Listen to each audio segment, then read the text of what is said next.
কারণ এনসিপি কি পলিটিক্সটা করতে চাই এটা তো আমিও ক্লিয়ার না, আপনারা কেউ ক্লিয়ার না, যে যার পলিটিক্সটা ভালো অর্থে করবে। কিন্তু এইটাকে সামনে রেখেও নির্বাচন যদি পিছিয়ে যায়, যে প্রচুর কাজ করে তারপর নির্বাচনটা করতে হবে, তাহলে সেটা আমাদের দেশের জন্য ভালো হবে না। তা আমাদের জন্য, এবং আমি ফাঁকে বলি যে শহীদ পরিবারকে তো আমরা সবাই যে যার কাছে ব্যবহার করি। আজকে এখানে আমরা সবাই বসে আছি, সামনে অনেক শহীদ পরিবার আছেন। তাই সামনে শহীদ পরিবার যাদের কাপড় চোপড় দেখলে আপনি বুঝতে পারবেন যে আসলে তাদের জীবনে তো কোনো পরিবর্তন আসে নাই, এটা তো বোঝা যায়। তো তাদের জায়গা থেকে এম্পাওয়ার্ড হয়ে আমরা যে যার কাছ থেকে পলিটিক্সটা করি, কিন্তু একদম বেশি নিমুখ হারাম না হই। সবাই তো কম বেশি নিমুখ হারাম, আমরা বড় অর্থে নিমুখ হারাম না হই। এনসিপির প্রতি যেহেতু পাটোয়ারি ভাই আছেন, ওনার পলিটিক্যাল স্টেটমেন্ট আমি এনজয় করি, খুব রিয়েলি এনজয় করি, এবং আমি মনে করি প্রত্যেক দলে এরকম 2-4 জন ব্যক্তি দরকার। সো এনসিপি লাকি যে পাটোয়ারির মতো একটা ফিগার পাইছে।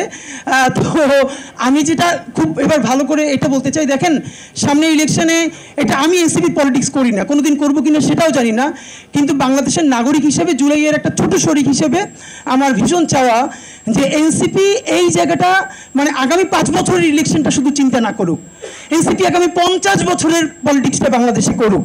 মুশকিলটা হলো আজকে এখনও তার সাথে বিএনপির সাথে অথবা জামাতের সাথে পলিটিক্যাল অ্যালায়েন্স হয় নাই, কিন্তু এখন কয়েকদিন পরে বিএনপির সাথে হলে আমার কোনো আপত্তি নাই।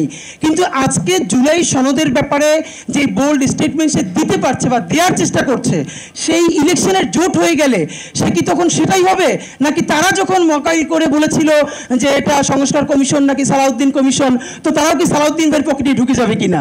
তা আমরা চাই এনসিপি সালাউদ্দিন ভাইয়ের পকেটেও না ঢুকুক, জামাত ইসলামের পকেটেও না ঢুকুক। আগামী নির্বাচনে সে যদি একটাও না পায়, ভাই আগামী 5 বছরই শুধু বাংলাদেশের নির্বাচন না, বাংলাদেশ যতদিন টিকে থাকবে ইনশাল্লাহ এখানকার পলিটিক্সও টিকে থাকবে।